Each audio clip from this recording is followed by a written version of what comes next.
আসার জন্য রেলগেট পড়েছিল। তাড়াহুড়ো করে গেট পার করতে গিয়ে সেই রেলগেট ভেঙে পালালো গাড়ি। ব্যান্ডেল কাটোয়া শাখায় ব্যান্ডেল স্টেশন ছাড়ার পরই ঈশ্বরবাগ এলাকায় জিটি রোডের ওপর রয়েছে রেলগেট। ট্রেন আসার আগে গেট পড়েছিল। তাড়াহুড়ো করে সেই গেট পার করতে গিয়েই ঘটল বিপত্তি। জানা যায় ঘটনাটি ঘটে রাত্রি 10:30 নাগাদ। ট্রেন আসছিল বলে পড়ছিল রেলগেট। ট্রেনের অপেক্ষায় দাঁড়িয়ে না থেকে তাড়াহুড়ো করে রেলগেট পার হতে যায় একটি ছোট ট্রাক। তখন ওই গাড়ির সাথে ধাক্কা লাগে রেলগেটের। রেলগেট পর্যন্ত পড়ন্ত অবস্থায় বেঁকে যায়। তবে ধাক্কা মারার পর ট্রাকটি পালিয়ে যায়, কিন্তু রেলগেট ওই অবস্থাতেই আটকে যাওয়ায় ঘটে বিপত্তি। যানজট সৃষ্টি হয় জিটি রোডে। বড় লরি থেকে শুরু করে 4 চাকা গাড়ি সবই আটকে পড়ে। শুধুমাত্র বাইক পার হতে পারে, কিন্তু ট্রেন আসার সময় স্লাইডিং গেট ব্যবহার করে গেট ভ্যান। খবর দেওয়া হয় ব্যান্ডেল আরপিএফ পুলিশ ও রেল আধিকারিকদের। প্রায় ঘন্টাখানেক পর রেলকর্মীরা এসে গেট মেরামতির কাজ শুরু করে।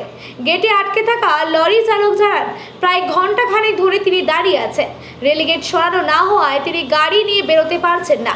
প্রায় ঘন্টাখানেক বাদে রেলের আধিকারিকরা আসেন, গেট মেরামতির কাজ শুরু করেছেন, কিন্তু কখন ঠিক হবে বা কখন তিনি রেলগেট পার হতে পারবেন সেটা তিনি এখনো পর্যন্ত জানেন না। যদিও এই ঘটনায় রেলের কোনো আধিকারিক মুখ খুলতে চাননি। প্রায় 1.5 ঘন্টা পর গেট ভাঙা খুলে সরিয়ে জিটি রোডের যানজট মুক্ত করে যান চলাচল স্বাভাবিক করা হয়। কখন থেকে দাঁড়িয়ে আছেন? 1 ঘন্টা হয়ে গেছে। আচ্ছা, কি বলছে, কি থেকে হয়েছে এটা? ও তো ছোট হাতি লাগে গেছে, খোল নামাচ্ছিল, ও হাট করে লাগে গেছে। আচ্ছা, রেল গেটটা পড়ছিল, কি হ্যাঁ। তাড়াহুড়ো করে বেরোতে যাচ্ছিল? হ্যাঁ হ্যাঁ কি হ্যাঁ, হয়েছিল একটু বলে দিন। ওটাই নামাচ্ছিল, তাড়াহুড়ো করে ঢুকে গিয়ে ভাঙে গিয়েছে। রেল গেট ভেঙে চলে গেছে। হ্যাঁ গাড়িটাকে ধরা গেছে।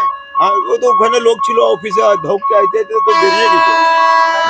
হ্যাঁ, আর আপনার তো বড় করে আপনার তো পার হতে পারছেন না না। আমাদের তো বাস পার হয়ে গেছে। কখন থেকে দাঁড়িয়ে আছেন এইভাবে? আমি 1 ঘন্টাতে দাঁড়িয়ে আছি এখানে। কোথায় যাবেন? আমি তো বর্ধমান যাবো। বর্ধমান যেতে পারছেন না তো? না, আমি যেতে পারবো না। কখন কি ঠিক হবে কিছু বলেছে?